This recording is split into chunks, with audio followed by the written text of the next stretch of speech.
Metaphysics of Love, by Arthur Schopenhauer, 1890. From book Essays of Schopenhauer. Brought to you by Elite Consulting Group. Metaphysics of Love. We are accustomed to see poets principally occupied with describing the love of the sexes. This, as a rule, is the leading idea of every dramatic work, be it tragic or comic, romantic or classic, Indian or European. It in no less degree constitutes the greater part of both lyric and epic poetry, especially if in these we include the host of romances which have been produced every year for centuries in every civilized country in Europe as regularly as the fruits of the earth. All these works are nothing more than many-sided, short, or long descriptions of the passion in question. Moreover, the most successful delineations of love, such, for example, as Romeo and Juliet, the New Heloise, and Werther, have attained immortal fame. Rochefoucauld says that love may be compared to a ghost since it is something we talk about but have never seen, and Lichtenberg, in his essay about the power of love, disputes and denies its reality and naturalness, but both are in the wrong. For if it were foreign to and contradicted human nature, in other words, if it were merely an imaginary caricature, it would not have been depicted with such zeal by the poets of all ages, or accepted by mankind with an unaltered interest, for anything artistically beautiful cannot exist without truth. Nothing is beautiful but the true, the only true one is lovable. Boyle. Experience, although not that of every day, verifies that that which as a rule begins only as a strong and yet controllable inclination, may develop, under certain conditions, into a passion, the ardor of which surpasses that of every other. It will ignore all considerations, overcome all kinds of obstacles with incredible strength and persistence. A man, in order to have his love gratified, will unhesitatingly risk his life. In fact, if his love is absolutely rejected, he will sacrifice his life into the bargain. The Werthers and Jacopo Ortis do not only exist in romances. Europe produces every year at least half a dozen like them, but they perished by unknown deaths, for their sufferings are chronicled by the writer of official registers or by the reporters of newspapers. Indeed, readers of the police news in English and French newspapers will confirm what I have said. Love drives a still greater number of people into the lunatic asylum. There is a case of some sort every year of two lovers committing suicide together because material circumstances happen to be unfavorable to their union. By the way, I cannot understand how it is that such people, who are confident of each other's love, and expect to find their greatest happiness in the enjoyment of it, do not avoid taking extreme steps, and prefer suffering every discomfort to sacrificing with their lives a happiness which is greater than any other they can conceive. As far as lesser phases and passages of love are concerned, all of us have them daily before our eyes, and, if we are not old, the most of us in our hearts. After what has been brought to mind, one cannot doubt either the reality or importance of love. Instead, therefore, of wondering why a philosopher for once in a way writes on this subject, which has been constantly the theme of poets, rather should one be surprised that love, which always plays such an important role in a man's life, has scarcely ever been considered at all by philosophers, and that it still stands as material for them to make use of. Plato has devoted himself more than anyone else to the subject of love, especially in the Symposium and the Phaedrus. What he has said about it, however, comes within the sphere of myth, fable, and raillery, and only applies for the most part to the love of a Greek youth. The little that Rousseau says in his Discourse on Inequality is neither true nor satisfactory. Kant's disquisition on love in the third part of his treatise, about the feeling of the beautiful and sublime, is very superficial. It shows that he has not thoroughly gone into the subject, and therefore it is somewhat untrue. Finally, Platner's treatment of it in his Anthropology will be found by every one to be insipid and shallow. To amuse the reader, on the other hand, Spinoza's definition deserves to be quoted because of its exuberant naivete. Love is a tickling, the concomitant idea of an external cause. It is not my intention to be either influenced or to contradict what has been written by my predecessors. The subject has forced itself upon me objectively, and has of itself become inseparable from my consideration of the world. Moreover, I shall expect least approval from those people who are for the moment enchained by this passion, and in consequence try to express their exuberant feelings in the most sublime and ethereal images. My view will seem to them too physical, too material, however metaphysical, nay, transcendent it is fundamentally. First of all, let them take into consideration that the creature whom they are idealizing today in madrigals and sonnets would have been ignored almost entirely by them if she had been born 18 years previously. Every kind of love, however ethereal it may seem to be, springs entirely from the instinct of sex. Indeed, it is absolutely this instinct, only in a more definite, specialized, and perhaps, strictly speaking, more individualized form. If, bearing this in mind, one considers the important role which love plays in all its phases and degrees, not only in dramas and novels, but also in the real world, where next to one's love of life it shows itself as the strongest and most active of all motives, if one considers that it constantly occupies half the capacities and thoughts of the younger part of humanity, and is the final goal of almost every human effort, that it influences adversely the most important affairs, that it hourly disturbs the most earnest occupations, that it sometimes deranges even the greatest intellects for a time, that it is not afraid of interrupting the transactions of statesmen or the investigations of men of learning, that it knows how to leave its love, letters and locks of hair in ministerial portfolios and philosophical manuscripts, that it knows equally well how to plan the most complicated and wicked affairs, to dissolve the most important relations, to break the strongest ties, that life, health, riches, rank, and happiness are sometimes sacrificed for its sake, that it makes the otherwise honest, perfidious, and a man who has been hitherto faithful a betrayer, and, altogether, appears as a hostile demon whose object is to overthrow, confuse, and upset everything it comes across. If all this is taken into consideration, one will have reason to ask, why is there all this noise? Why all this crowding, blustering, anguish, and want? Why should such a trifle play so important a part and create disturbance and confusion in the well-regulated life of mankind? But to the earnest investigator the spirit of truth gradually unfolds the answer. It is not a trifle one is dealing with. The importance of love is absolutely in keeping with the seriousness and zeal with which it is prosecuted. The ultimate aim of all love affairs, whether they be of a tragic or comic nature, is really more important than all other aims in human life, and therefore is perfectly deserving of that profound seriousness with which it is pursued. As a matter of fact, love determines nothing less than the establishment of the next generation. The existence and nature of the dramatis personae who come on to the scene when we have made our exit have been determined by some frivolous love affair. As the being, the existentia of these future people is conditioned by our instinct of sex in general, so is the nature, the essentia, of these same people conditioned by the selection that the individual makes for his satisfaction, that is to say, by love, and is thereby in every respect irrevocably established. This is the key of the problem.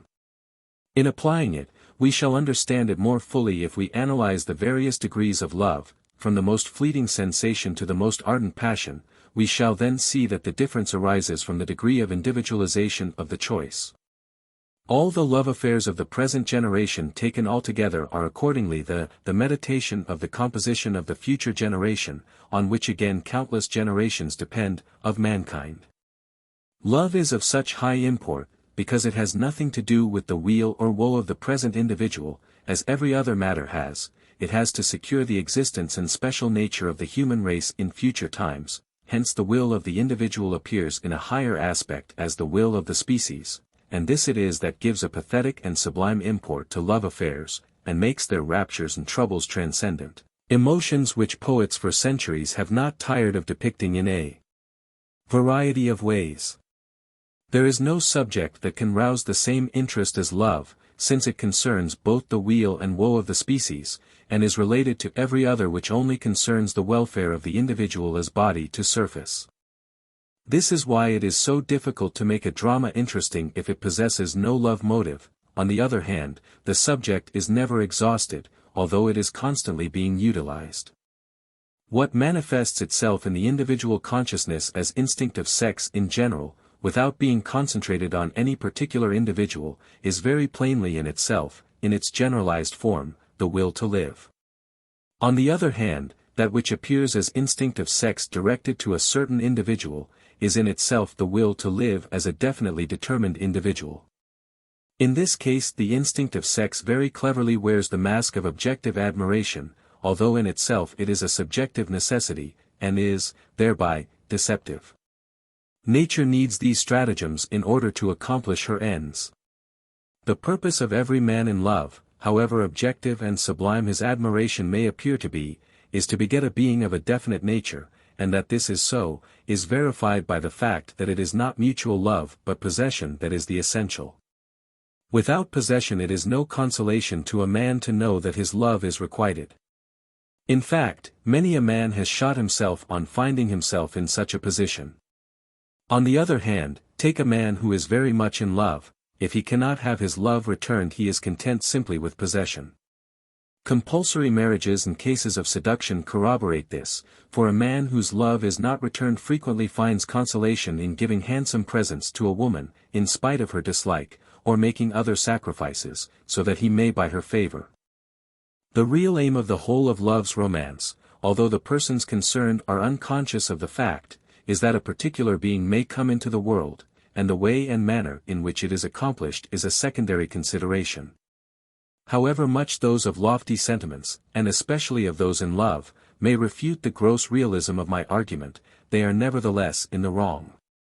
For is not the aim of definitely determining the individualities of the next generation a much higher and nobler aim than that other, with its exuberant sensations and transcendental soap bubbles?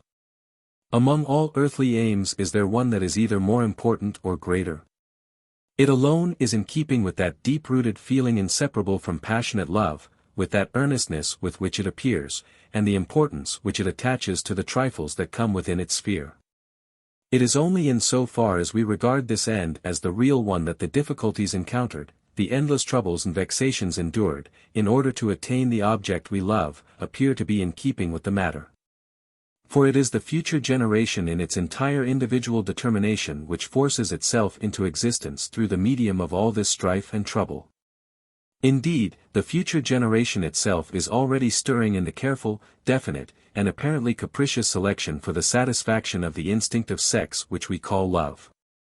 That growing affection of two lovers for each other is in reality the will to live of the new being, of which they shall become the parents. Indeed, in the meeting of their yearning glances the life of a new being is kindled, and manifests itself as a well-organized individuality of the future.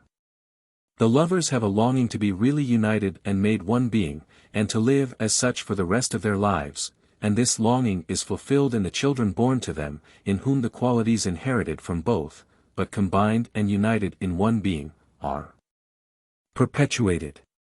Contrarily, if a man and woman mutually, persistently, and decidedly dislike each other, it indicates that they could only bring into the world a badly organized, discordant, and unhappy being. Therefore much must be attached to Calderon's words, when he calls the horrible Semiramis a daughter of the air, yet introduces her as a daughter of seduction, after which follows the murder of the husband. Finally, it is the will to live presenting itself in the whole species, which so forcibly and exclusively attracts two individuals of different sex towards each other. This will anticipates in the being, of which they shall become the parents, an objectivation of its nature corresponding to its aims. This individual will inherit the father's will and character, the mother's intellect, and the constitution of both. As a rule, however, an individual takes more after the father in shape and the mother in stature, corresponding to the law which applies to the offspring of animals. It is impossible to explain the individuality of each man, which is quite exceptional and peculiar to him alone, and it is just as impossible to explain the passion of two people for each other, for it is equally individual and uncommon in character. Indeed, fundamentally both are one and the same. The former is explicite what the latter was implicite. We must consider as the origin of a new individual and true punctum saliens of its life the moment when the parents begin to love each other, to fancy each other, as the English appropriately express it. And, as has been said, in the meeting of their longing glances originates the first germ of a new being, which, indeed, like all germs, is generally crushed out. This new individual is to a certain extent a new, Platonic, idea, now, as all ideas strive with the greatest vehemence to enter the phenomenal sphere, and to do this, ardently seize upon the matter which the law of causality distributes among them all, so this particular idea of a human individuality struggles with the greatest eagerness and vehemence for its realization in the phenomenal. It is precisely this vehement desire which is the passion of the future parents for one another. Love has countless degrees, and its two extremes may be indicated as Greek, Aphrodite Pandemos, and Greek, Urania. Nevertheless, in essentials it is the same everywhere. According to the degree, on the other hand, it will be the more powerful the more individualized it is, that is to say, the more the loved individual, by virtue of all her qualities, is exclusively fit to satisfy the lover's desire and needs determined by her own individuality. If we investigate further we shall understand more clearly what this involves. All amorous feeling immediately and essentially concentrates itself on health, strength, and beauty, and consequently on youth, because the will above all wishes to exhibit the specific character of the human species as the basis of all individuality. The same applies pretty well to everyday courtship, Greek, Aphrodite Pandemos. With this are bound up more special requirements, which we will consider individually later on, and with which, if there is any prospect of gratification, there is an increase of passion. Intense love, however, springs from a fitness of both individualities for each other, so that the will, that is to say the father's character and the mother's intellect combined, exactly complete that individual for which the will to live in general, which exhibits itself in the whole species, has a longing proportionate to this its greatness, and therefore surpassing the measure of a mortal heart, its motives being in a like manner beyond the sphere of the individual intellect. This, then, is the soul of a really great passion. The more perfectly two individuals are fitted for each other in the various respects which we shall consider further on, the stronger will be their passion for each other. As there are not two individuals exactly alike, a particular kind of woman must perfectly correspond with a particular kind of man, always in view of the child that is to be born. Real, passionate love is as rare as the meeting of two people exactly fitted for each other. By the way, it is because there is a possibility of real passionate love in us all that we understand why poets have depicted it in their works. Because the kernel of passionate love turns on the anticipation of the child to be born and its nature, it is quite possible for friendship, without any admixture of sexual love, to exist between two young, good-looking people of different sex, if there is perfect fitness of temperament and intellectual capacity. In fact, a certain aversion for each other may exist also. The reason of this is that a child begotten by them would physically or mentally have discordant qualities. In short, the child's existence and nature would not be in harmony with the purposes of the will to live as it presents itself in the species. In an opposite case, where there is no fitness of disposition, character, and mental capacity, whereby aversion, nay, even enmity for each other exists, it is possible for love to spring up. Love of this kind makes them blind to everything, and if it leads to marriage it is a very unhappy one. And now let us more thoroughly investigate the matter. Egoism is a quality so deeply rooted in every personality that it is on egotistical ends only that one may safely rely in order to rouse the individual to activity. To be sure, the species has a prior, nearer, and greater claim on the individual than the transient individuality itself, and yet even when the individual makes some sort of conscious sacrifice for the perpetuation and future of the species, the importance of the matter will not be made sufficiently comprehensible to his intellect, which is mainly constituted to regard individual ends. Therefore nature attains her ends by implanting in the individual a certain illusion by which something which is in reality advantageous to the species alone seems to be advantageous to himself, consequently he serves the latter while he imagines he is serving himself. In this process he is carried away by a mere chimera, which floats before him and vanishes again immediately, and as a motive takes the place of reality. This illusion is instinct. In most instances instinct may be regarded as the sense of the species which presents to the will whatever is of service to the species. But because the will has here become individual it must be deceived in such a manner for it to discern by the sense of the individual what the sense of the species has presented to it. In other words, imagine it is pursuing ends concerning the individual, when in reality it is pursuing merely general ends, using the word general in its strictest sense. Outward manifestation of instinct can be best observed in animals, where the part it plays is most significant, but it is in ourselves alone that we can get to know its internal process, as of everything internal. It is true, it is thought that man has scarcely any instinct at all, or at any rate has only sufficient instinct when he is born to seek and take his mother's breast. But as a matter of fact man has a very decided, clear, and yet complicated instinct, namely, for the selection, both earnest and capricious, of another individual, to satisfy his instinct of sex. The beauty or ugliness of the other individual has nothing whatever to do with this satisfaction in itself, that is in so far as it is a matter of pleasure based upon a pressing desire of the individual. The regard, however, for this satisfaction, which is so zealously pursued, as well as the careful selection it entails, has obviously nothing to do with the chooser himself, although he fancies that it has.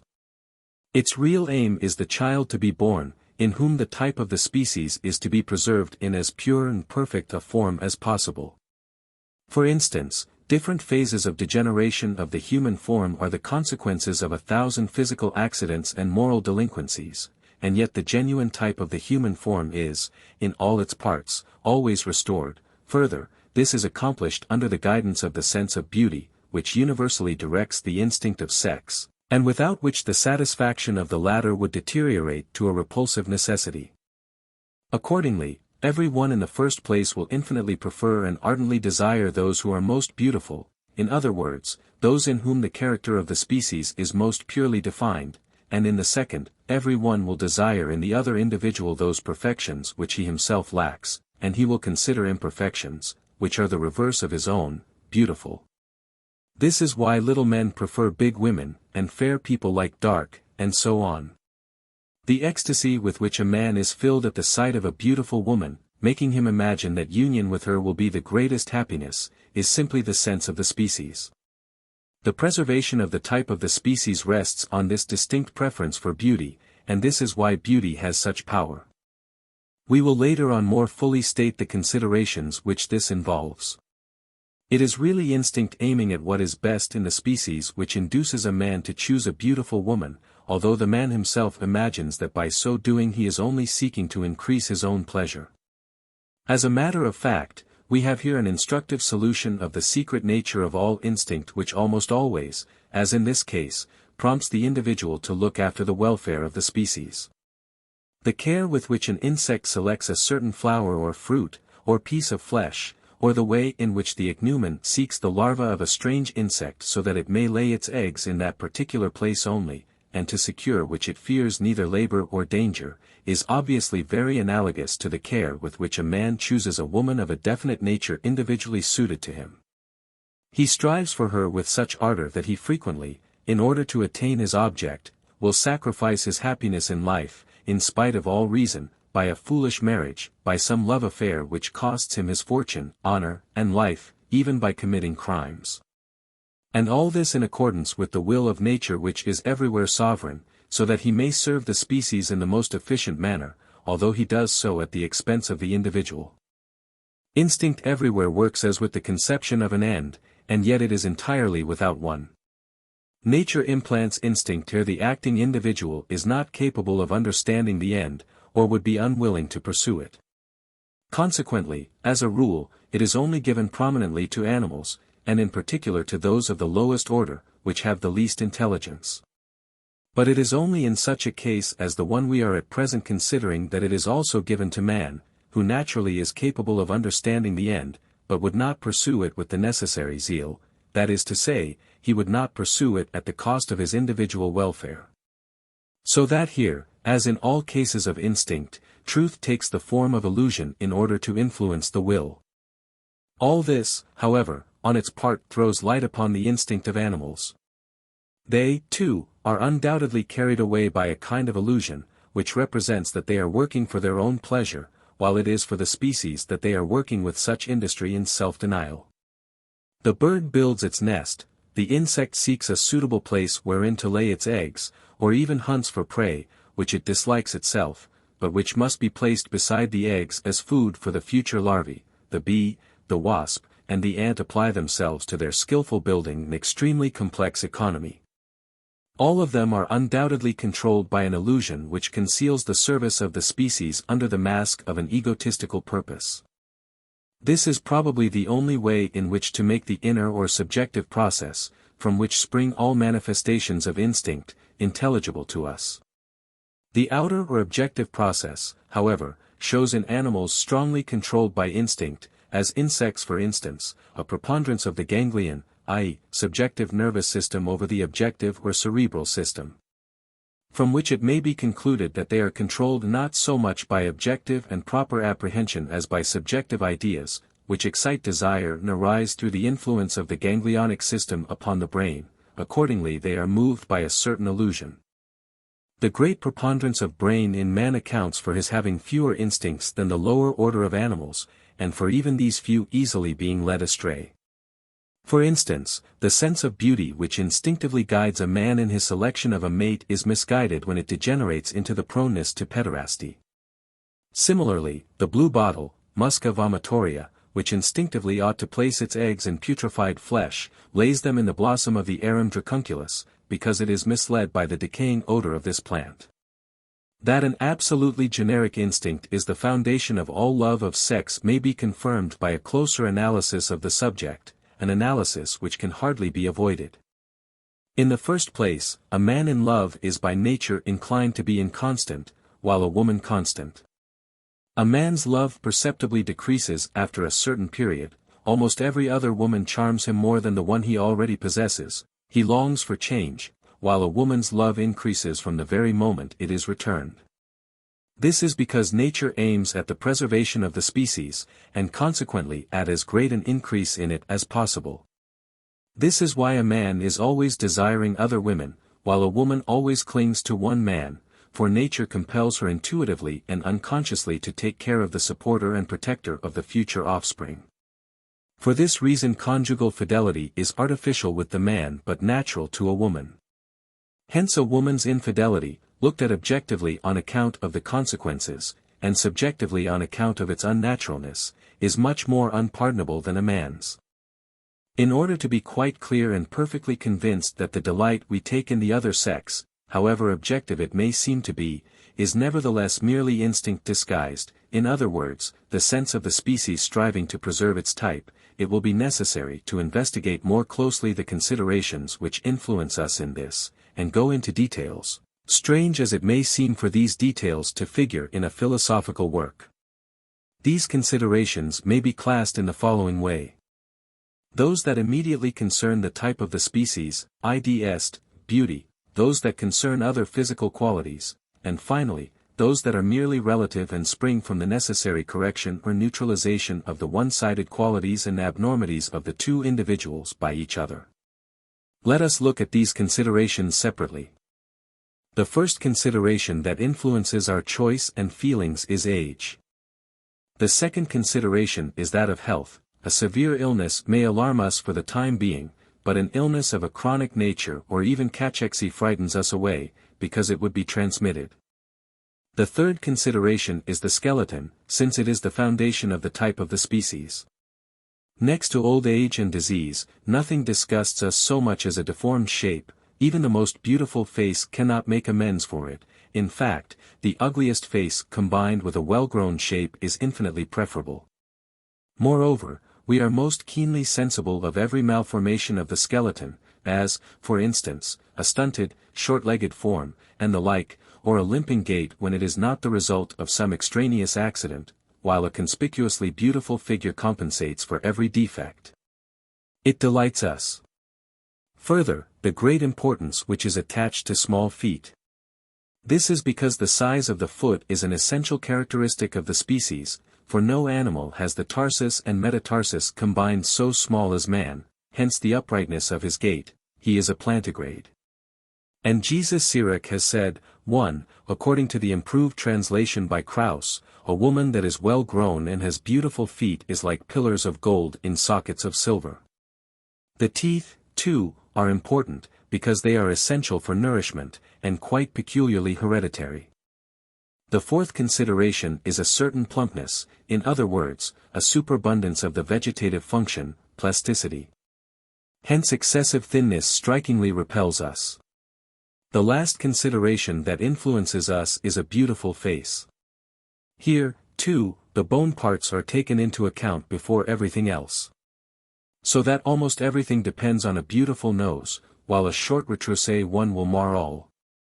A slight upward or downward turn of the nose has often determined the life's happiness of a great many maidens, and justly so, for the type of the species is at stake.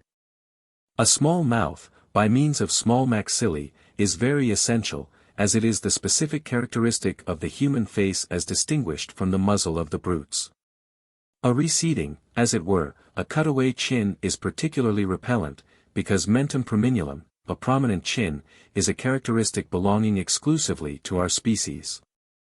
Finally, we come to the consideration of beautiful eyes and a beautiful forehead. They depend upon the psychical qualities, and in particular, the intellectual, which are inherited from the mother. The unconscious considerations which, on the other hand, influence women in their choice naturally cannot be so accurately specified. In general, we may say the following, that the age they prefer is from 30 to 35. For instance, they prefer men of this age to youths, who in reality possess the highest form of human beauty. The reason for this is that they are not guided by taste but by instinct, which recognizes in this particular age the acme of generative power. In general, women pay little attention to beauty, that is, to beauty of face. They seem to take it upon themselves alone to endow the child with beauty.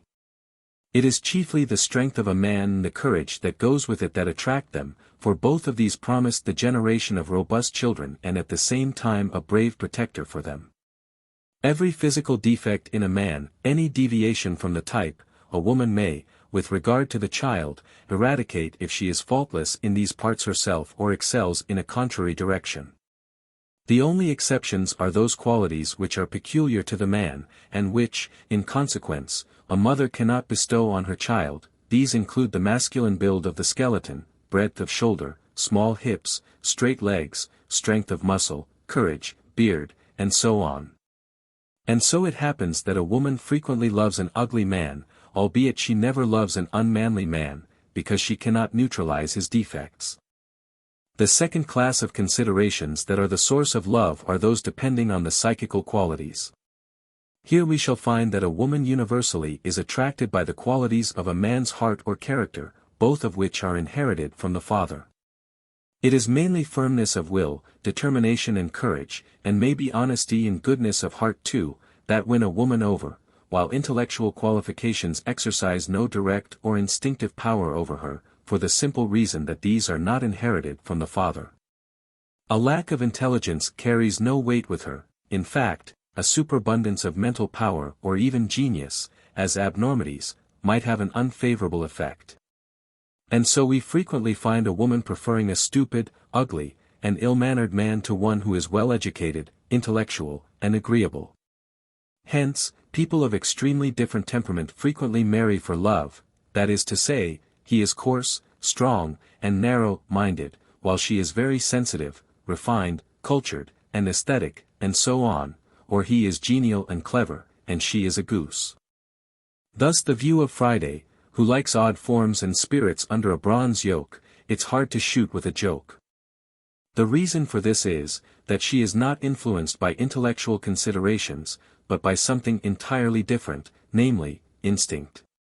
Marriage is not regarded as a means for intellectual entertainment, but for the generation of children. It is a union of hearts and not of minds. When a woman says that she has fallen in love with a man's mind, it is either a vain and ridiculous pretense on her part or the exaggeration of a degenerate being. A man, on the other hand, is not controlled in instinctive love by the qualities of the woman's character. This is why so many a Socrates has found his Xantippe, as for instance, Shakespeare, Albrecht Dürer, Byron, and others.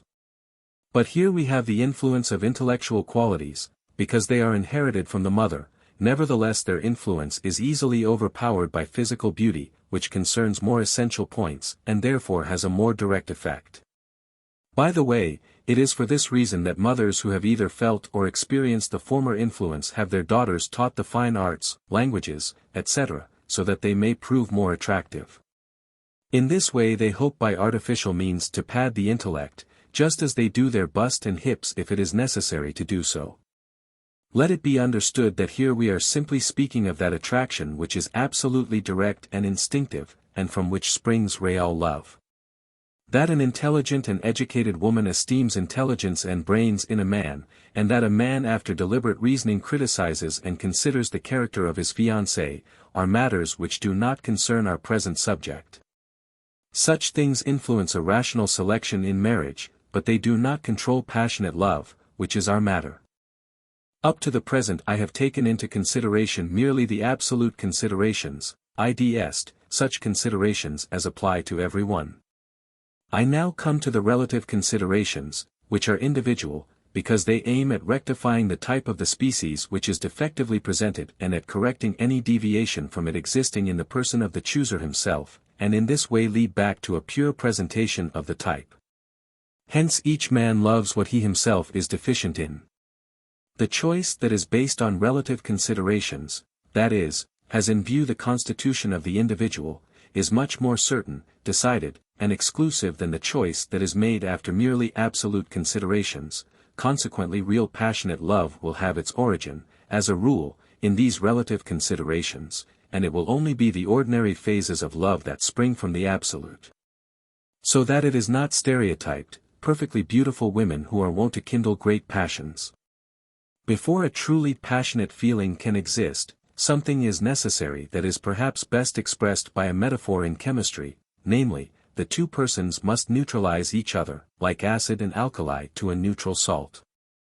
Before this can be done the following conditions are essential. In the first place, all sexuality is one-sided. This one-sidedness is more definitely expressed and exists in a higher degree in one person than in another, so that it may be better supplemented and neutralized in each individual by one person than by another of the opposite sex, because the individual requires a one-sidedness opposite to his own in order to complete the type of humanity in the new individual to be generated, to the constitution of which everything tends. The following is necessary for this neutralization of which we are speaking. The particular degree of his manhood must exactly correspond to the particular degree of her womanhood in order to exactly balance the one-sidedness of each. Hence the most manly man will desire the most womanly woman, and vice versa, and so each will want the individual that exactly corresponds to him in degree of sex. Inasmuch as two persons fulfill this necessary relation towards each other, it is instinctively felt by them and is the origin, together with the other relative considerations, of the higher degrees of love. While, therefore, two lovers are pathetically talking about the harmony of their souls, the kernel of the conversation is for the most part the harmony concerning the individual and its perfection, which obviously is of much more importance than the harmony of their souls, which frequently turns out to be a violent discord shortly after marriage. We now come to those other relative considerations which depend on each individual trying to eradicate, through the medium of another, his weaknesses, deficiencies, and deviations from the type, in order that they may not be perpetuated in the child that is to be born or develop into absolute abnormities. The weaker a man is in muscular power, the more will he desire a woman who is muscular, and the same thing applies to a woman. Nevertheless, if a big woman choose a big husband, in order, perhaps, to present a better appearance in society, the children, as a rule, suffer for her folly. Again, another very decided consideration is complexion. Blonde people fancy either absolutely dark complexions or brown, but it is rarely the case vice versa. The reason for it is this, that fair hair and blue eyes are a deviation from the type and almost constitute an abnormity, analogous to white mice, or at any rate white horses. They are not indigenous to any other part of the world but Europe, not even to the polar regions, and are obviously of Scandinavian origin. En passant, it is my conviction that a white skin is not natural to man, and that by nature he has either a black or brown skin like our forefathers, the Hindus, and that the white man was never originally created by nature, and that, therefore, there is no race of white people, much as it is talked about, but every white man is a bleached one. Driven up into the north, where he was a stranger, and where he existed only like an exotic plant, in need of a hothouse in winter, man in the course of centuries became white. The Gypsies, an Indian tribe which emigrated only about 4 centuries ago, show the transition of the Hindu's complexion to ours. In love, therefore, nature strives to return to dark hair and brown eyes, because they are the original type. Still, a white skin has become second nature, although not to such an extent as to make the dark skin of the Hindu repellent to us. Finally, every man tries to find the corrective of his own defects and aberrations in the particular parts of his body, and the more conspicuous the defect is, the greater is his determination to correct it. This is why snub-nosed persons find an aquiline nose or a parrot-like face so indescribably pleasing, and the same thing applies to every other part of the body. Men of a moderately long and attenuated build delight in a stunted and short figure. Considerations of temperament also influence a man's choice. Each prefers a temperament the reverse of his own, but only in so far as his is a decided one. A man who is quite perfect in some respect himself does not, it is true, desire and love imperfection in this particular respect, yet he can be more easily reconciled to it than another man, because he himself saves the children from being very imperfect in this particular. For instance, a man who has a very white skin himself will not dislike a yellowish complexion, while a man who has a yellowish complexion will consider a dazzlingly white skin divinely beautiful. It is rare for a man to fall in love with a positively ugly woman, but when he does, it is because exact harmony in the degree of sex exists between them, and all her abnormities are precisely the opposite to, that is to say, the corrective of his. Love in these circumstances is wont to attain a high degree. The profoundly earnest way in which we criticize and narrowly consider every part of a woman, while she on her part considers us, the scrupulously careful way we scrutinize a woman who is beginning to please us, the fickleness of our choice, the strained attention with which a man watches his fiancée, the care he takes not to be deceived in any trait, and the great importance he attaches to every more or less essential trait, all this is quite in keeping with the importance of the end.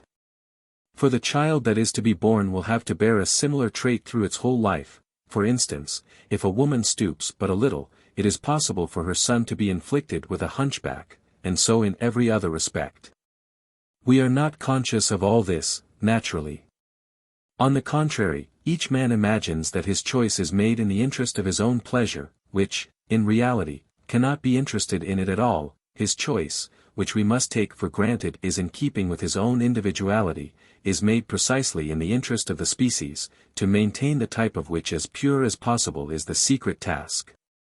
In this case the individual unconsciously acts in the interest of something higher, that is, the species.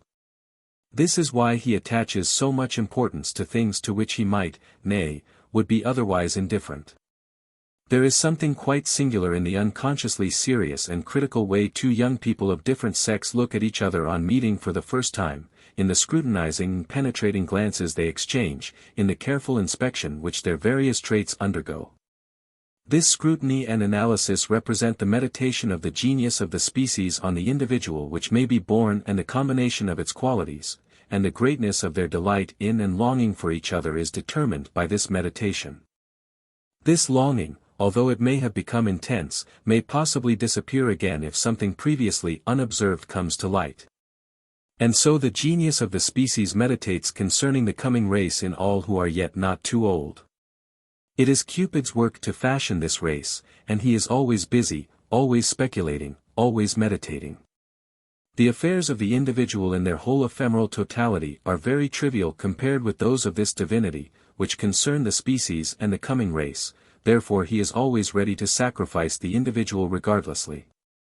He is related to these ephemeral affairs as an immortal being is to a mortal, and his interests to theirs as infinite to finite. Conscious, therefore, of administering affairs of a higher order than those that concern merely the weal and woe of the individual, he administers them with sublime indifference amid the tumult of war, the bustle of business, or the raging of a plague. Indeed, he pursues them into the seclusion of the cloisters. It has been seen that the intensity of love grows with its individuation.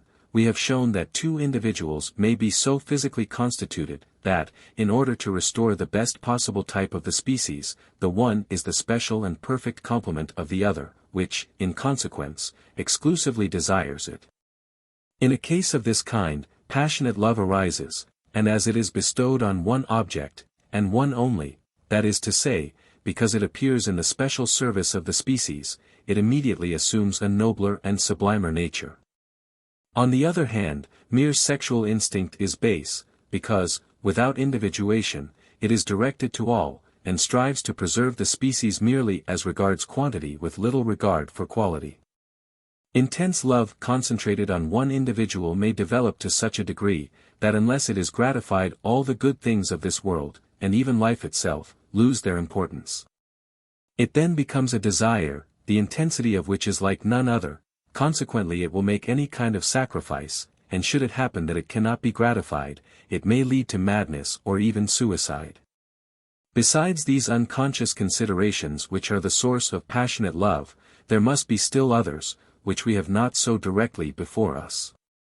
Therefore, we must take it for granted that here there is not only a fitness of constitution but also a special fitness between the man's will and the woman's intellect, in consequence of which a perfectly definite individual can be born to them alone, whose existence is contemplated by the genius of the species for reasons to us impenetrable, since they are the very essence of the thing in itself. Or more strictly speaking, the will to live desires to objectivize itself in an individual which is precisely determined, and can only be begotten by this particular father and this particular mother. This metaphysical yearning of the will in itself has immediately, as its sphere of action in the circle of human beings, the hearts of the future parents, who accordingly are seized with this desire. They now fancy that it is for their own sakes they are longing for what at present has purely a metaphysical end, that is to say, for what does not come within the range of things that exist in reality. In other words, it is the desire of the future individual to enter existence, which has first become possible here, a longing which proceeds from the primary source of all being and exhibits itself in the phenomenal world as the intense love of the future parents for each other, and has little regard for anything outside itself. In fact, love is an illusion like no other. It will induce a man to sacrifice everything he possesses in the world, in order to obtain this woman, who in reality will satisfy him no more than any other. It also ceases to exist when the end, which was in reality metaphysical, has been frustrated perhaps by the woman's barrenness, which, according to Hufeland, is the result of 19 accidental defects in the constitution, just as it is frustrated daily in millions of crushed germs in which the same metaphysical life principle struggles to exist. There is no other consolation in this than that there is an infinity of space, time, and matter, and consequently inexhaustible opportunity, at the service of the will to live.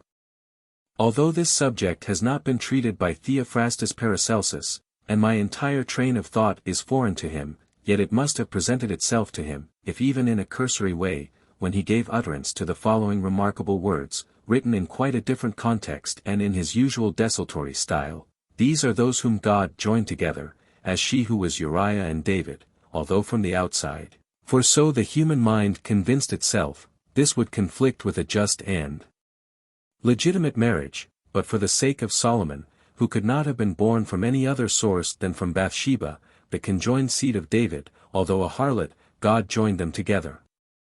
The yearning of love, the Greek, himeros, which has been expressed in countless ways and forms by the poets of all ages, without their exhausting the subject or even doing it justice, this longing which makes us imagine that the possession of a certain woman will bring interminable happiness, and the loss of her, unspeakable pain, this longing and this pain do not arise from the needs of an ephemeral individual, but are, on the contrary, the sigh of the spirit of the species, discerning irreparable means of either gaining or losing its ends. It is the species alone that has an interminable existence, hence it is capable of endless desire, endless gratification, and endless pain.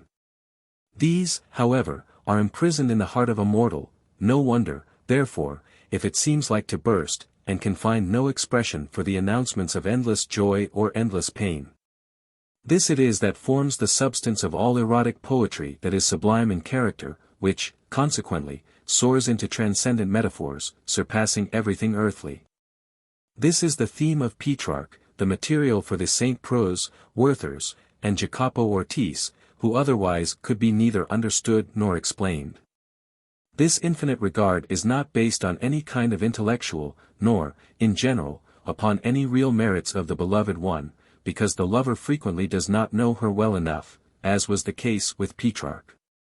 It is the spirit of the species alone that can see at a glance of what value the beloved one is to it for its purposes. Moreover, great passions, as a rule, originate at first sight. Who ever loved, that loved not at first sight?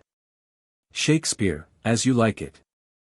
Curiously enough, there is a passage touching upon this in Guzman de Alfaraque, a well-known romance written 250 years ago by Mateo Alemán. For a man to love there is no need for any length of time to pass for him to weigh considerations or make his choice, but only that a certain correspondence and consonance is encountered on both sides at the first and only glance, or that which is ordinarily called a sympathy of blood, to which a peculiar influence of the stars generally impels. Accordingly, the loss of the beloved one through a rival, or through death, is the greatest pain of all to those passionately in love, just because it is of a transcendental nature, since it affects him not merely as an individual, but also assails him in his essentia aeterna, in the life of the species, in whose special will and service he was here called. This is why jealousy is so tormenting and bitter, and the giving up of the loved one the greatest of all sacrifices. A hero is ashamed of showing any kind of emotion but that which may be the outcome of love. The reason for this is, that when he is in love it is not he, but the species which is grieving. In Calderon's Zenobia the Great there is a scene in the second act between Zenobia and Decius where the latter says, "Heavens! Then you love me? For this I would sacrifice 1,000 victories," etc. In this case honor, which has hitherto outweighed every other interest, is driven out of the field directly love, i.e., the interest of the species, comes into play and discerns something that will be of decided advantage to itself, for the interest of the species, compared with that of the mere individual, however important this may be, is infinitely more important. Honor, duty, and fidelity succumb to it after they have withstood every other temptation, the menace of death even. We find the same going on in private life. For instance, a man has less conscience when in love than in any other circumstances. Conscience is sometimes put on one side even by people who are otherwise honest and straightforward, and infidelity recklessly committed if they are passionately in love, i.e., when the interest of the species has taken possession of them. It would seem, indeed, as if they believed themselves conscious of a greater authority than the interests of individuals could ever confer. This is simply because they are concerned in the interest of the species. Chamfort's utterance in this respect is remarkable. When a man and a woman have a violent passion for each other, it always seems to me that whatever the obstacles that separate them, a husband, parents, etc., the two lovers belong to each other, by nature, that they belong to each other by divine right, despite human laws and conventions. From this standpoint the greater part of the Decameron seems a mere mocking and jeering on the part of the genius of the species at the rights and interests of the individual which it treads underfoot. Inequality of rank and all similar relations are put on one side with the same indifference and disregarded by the genius of the species. If they thwart the union of two people passionately in love with one another, it pursues its ends pertaining to endless generations, scattering human principles and scruples abroad like chaff. For the same reason, a man will willingly risk every kind of danger, and even become courageous, although he may otherwise be faint-hearted. What a delight we take in watching, either in a play or novel, two young lovers fighting for each other, i.e., for the interest of the species, and their defeat of the old people, who had only in view the welfare of the individual. For the struggling of a pair of lovers seems to us so much more important, delightful, and consequently justifiable than any other, as the species is more important than the individual. Accordingly, we have as the fundamental subject of almost all comedies the genius of the species with its purposes, running counter to the personal interests of the individuals presented, and, in consequence, threatening to undermine their happiness. As a rule it carries out its ends, which, in keeping with true poetic justice, satisfies the spectator, because the latter feels that the purposes of the species widely surpass those of the individual. Hence he is quite consoled when he finally takes leave of the victorious lovers, sharing with them the illusion that they have established their own happiness, while, in truth, they have sacrificed it for the welfare of the species, in opposition to the will of the discreet old people. It has been attempted in a few out-of-the-way comedies to reverse this state of things and to effect the happiness of the individuals at the cost of the ends of the species, but here the spectator is sensible of the pain inflicted on the genius of the species, and does not find consolation in the advantages that are assured to the individuals. Two very well-known little pieces occur to me as examples of this kind, La Reine de 16ans, and Le Mariage de Raison. In the love affairs that are treated in tragedies the lovers, as a rule, perish together. The reason for this is that the purposes of the species, whose tools the lovers were, have been frustrated, as, for instance, in Romeo and Juliet, Tancred, Don Carlos, Wallenstein, The Bride of Messina, and so on. A man in love frequently furnishes comic as well as tragic aspects, for being in the possession of the spirit of the species and controlled by it, he no longer belongs to himself, and consequently his line of conduct is not in keeping with that of the individual. It is fundamentally this that in the higher phases of love gives such a poetical and sublime color, nay, transcendental and hyperphysical turn to a man's thoughts, whereby he appears to lose sight of his essentially material purpose. He is inspired by the spirit of the species, whose affairs are infinitely more important than any which concern mere individuals, in order to establish by special mandate of this spirit the existence of an indefinitely long posterity with this particular and precisely determined nature, which it can receive only from him as father and his loved one as mother, and which, moreover, as such never comes into existence, while the objectivation of the will to live expressly demands this existence. It is the feeling that he is engaged in affairs of such transcendent importance that exalts the lover above everything earthly, nay, indeed, above himself, and gives such a hyperphysical clothing to his physical wishes, that love becomes, even in the life of the most prosaic, a poetical episode, and then the affair often assumes a comical aspect. That mandate of the will which objectifies itself in the species presents itself in the consciousness of the lover under the mask of the anticipation of an infinite happiness, which is to be found in his union with this particular woman. This illusion to a man deeply in love becomes so dazzling that if it cannot be attained, life itself not only loses all charm, but appears to be so joyless, hollow, and uninteresting as to make him too disgusted with it to be afraid of the terrors of death. This is why he sometimes of his own free will cuts his life short. The will of a man of this kind has become engulfed in that of the species, or the will of the species has obtained so great an ascendancy over the will of the individual that if such a man cannot be effective in the manifestation of the first, he disdains to be so in the last. The individual in this case is too weak a vessel to bear the infinite longing of the will of the species concentrated upon a definite object. When this is the case, suicide is the result, and sometimes suicide of the two lovers, unless nature, to prevent this, causes insanity, which then enshrouds with its veil the consciousness of so hopeless a condition. The truth of this is confirmed yearly by various cases of this description. However, it is not only unrequited love that leads frequently to a tragic end, for requited love more frequently leads to unhappiness than to happiness. This is because its demands often so severely clash with the personal welfare of the lover concerned as to undermine it, since the demands are incompatible with the lover's other circumstances, and in consequence destroy the plans of life built upon them. Further, love frequently runs counter not only to external circumstances but to the individuality itself, for it may fling itself upon a person who, apart from the relation of sex, may become hateful, despicable, nay, even repulsive.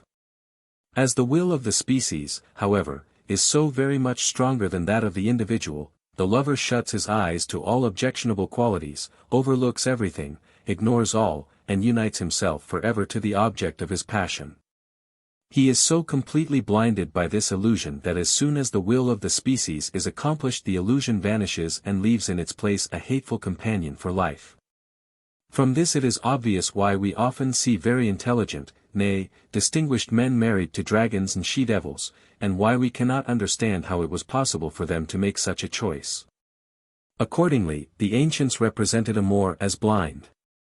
In fact, it is possible for a lover to clearly recognize and be bitterly conscious of horrid defects in his fiancée's disposition and character, defects which promise him a life of misery, and yet for him not to be filled with fear. I ask not, I care not, if guilt's in your heart, I know that I love you, whatever you are. For, in truth, he is not acting in his own interest but in that of a third person, who has yet to come into existence, albeit he is under the impression that he is acting in his own, but it is this very acting in someone else's interest which is everywhere the stamp of greatness and gives to passionate love the touch of the sublime, making it a worthy subject for the poet. Finally, a man may both love and hate his beloved at the same time. Accordingly, Plato compares a man's love to the love of a wolf for a sheep. We have an instance of this kind when a passionate lover, in spite of all his exertions and entreaties, cannot obtain a hearing upon any terms. I love and hate her. Shakespeare. When hatred is kindled, a man will sometimes go so far as to first kill his beloved and then himself. Examples of this kind are brought before our notice yearly in the newspapers. Therefore Goethe says truly, by all spurned love, by the hellish elements. I wish I knew what was worse, that I could curse.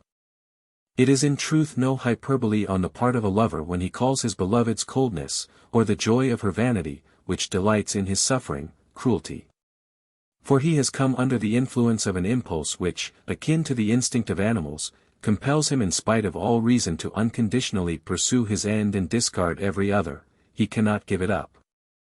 There has not been one but many a Petrarch, failing to have his love requited, has been obliged to drag through life as if his feet were either fettered or carried a leaden weight, and give vent to his sighs in a lonely forest. Nevertheless there was only one Petrarch who possessed the true poetic instinct, so that Goethe's beautiful lines are true of him. And when man falls silent in his torment, a God gave me to say how I suffer. As a matter of fact, the genius of the species is at continual warfare with the guardian genius of individuals. It is its pursuer and enemy, it is always ready to relentlessly destroy personal happiness in order to carry out its ends. Indeed, the welfare of whole nations has sometimes been sacrificed to its caprice. Shakespeare furnishes us with such an example in Henry VI Part 3, Act 3, Scenes 2 and 3. This is because the species, in which lies the germ of our being, has a nearer and prior claim upon us than the individual, so that the affairs of the species are more important than those of the individual. Sensible of this, the ancients personified the genius of the species in Cupid, notwithstanding his having the form of a child, as a hostile and cruel god, and therefore one to be decried as a capricious and despotic demon, and yet lord of both gods and men. You, tyrant of gods and men, love.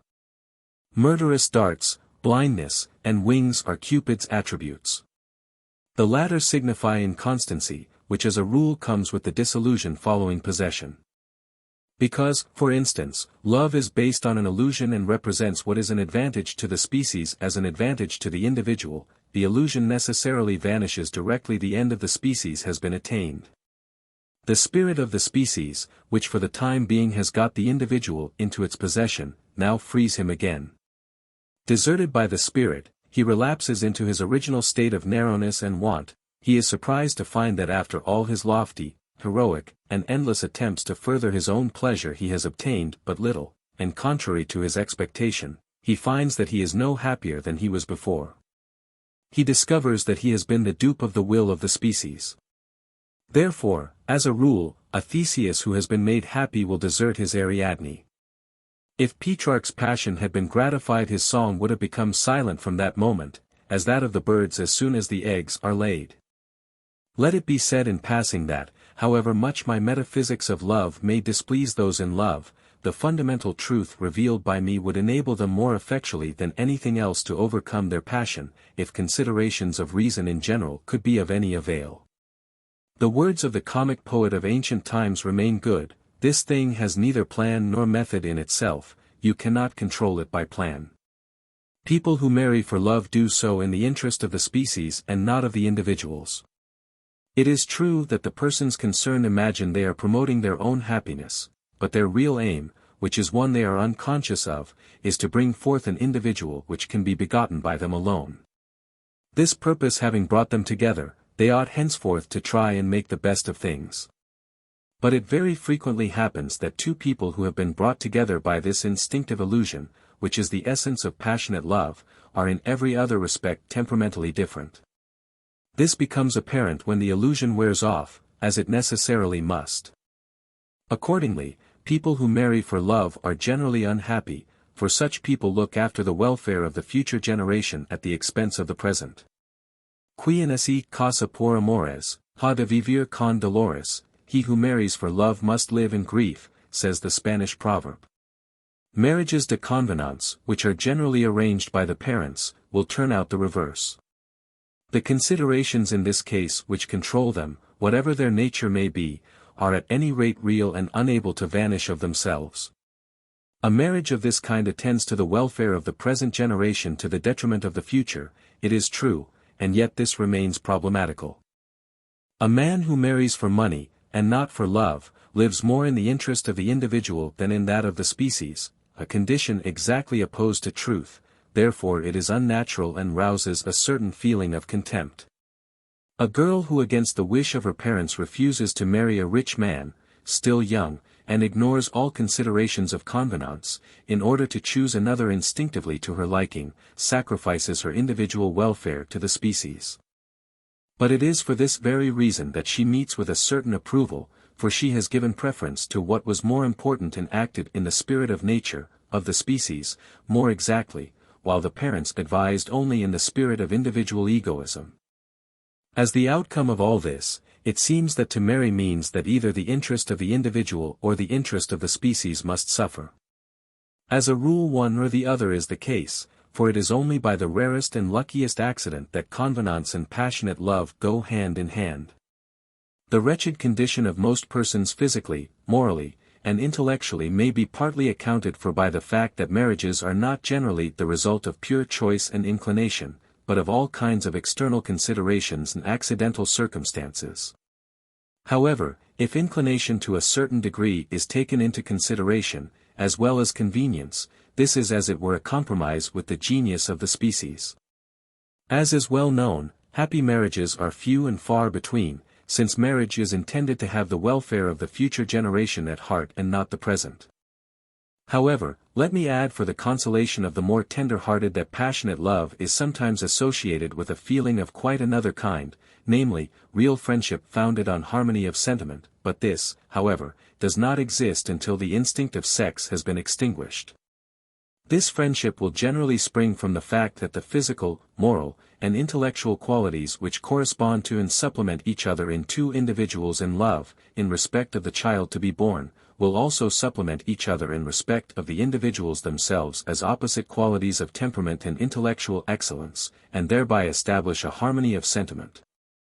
The whole metaphysics of love which has been treated here is closely related to my metaphysics in general, and the light it throws upon this may be said to be as follows. We have seen that a man's careful choice, developing through innumerable degrees to passionate love, for the satisfaction of his instinct of sex, is based upon the fundamental interest he takes in the constitution of the next generation. This overwhelming interest that he takes verifies two truths which have been already demonstrated. First, man's immortality, which is perpetuated in the future race. For this interest of so active and zealous a nature, which is neither the result of reflection nor intention, springs from the innermost characteristics and tendencies of our being, could not exist so continuously or exercise such great power over man if the latter were really transitory and if a race really and totally different to himself succeeded him merely in point of time. Second, that his real nature is more closely allied to the species than to the individual. For this interest that he takes in the special nature of the species, which is the source of all love, from the most fleeting emotion to the most serious passion, is in reality the most important affair in each man's life, the successful or unsuccessful issue of which touches him more nearly than anything else. This is why it has been preeminently called the affair of the heart. Everything that merely concerns one's own person is set aside and sacrificed, if the case require it, to this interest when it is of a strong and decided nature. Therefore in this way man proves that he is more interested in the species than in the individual, and that he lives more directly in the interest of the species than in that of the individual. Why, then, is a lover so absolutely devoted to every look and turn of his beloved, and ready to make any kind of sacrifice for her? Because the immortal part of him is yearning for her. It is only the mortal part of him that longs for everything else. That keen and even intense longing for a particular woman is accordingly a direct pledge of the immortality of the essence of our being and of its perpetuity in the species. To regard this perpetuity as something unimportant and insufficient is an error, arising from the fact that in thinking of the continuity of the species we only think of the future existence of beings similar to ourselves, but in no respect, however, identical with us, and again, starting from knowledge directed towards without, we only grasp the outer form of the species as it presents itself to us, and do not take into consideration its inner nature. It is precisely this inner nature that lies at the foundation of our own consciousness as its kernel, and therefore is more direct than our consciousness itself, and as thing in itself exempt from the principium individuationis, is in reality identical and the same in all individuals, whether they exist at the same or at different times. This, then, is the will to live, that is to say, it is exactly that which so intensely desires both life and continuance, and which accordingly remains unharmed and unaffected by death. Further, its present state cannot be improved, and while there is life it is certain of the unceasing sufferings and death of the individual. The denial of the will to live is reserved to free it from this, as the means by which the individual will breaks away from the stem of the species, and surrenders that existence in it. We are wanting both in ideas and all data as to what it is after that. We can only indicate it as something which is free to be will to live or not to live. Buddhism distinguishes the latter case by the word nirvana. It is the point which as such remains forever impenetrable to all human knowledge. Looking at the turmoil of life from this standpoint we find all occupied with its want and misery, exerting all their strength in order to satisfy its endless needs and avert manifold suffering, without, however, daring to expect anything else in return than merely the preservation of this tormented individual existence for a short span of time. And yet, amid all this turmoil we see a pair of lovers exchanging longing glances, yet why so secretly, timidly, and stealthily? Because these lovers are traitors secretly striving to perpetuate all this misery and turmoil that otherwise would come to a timely end.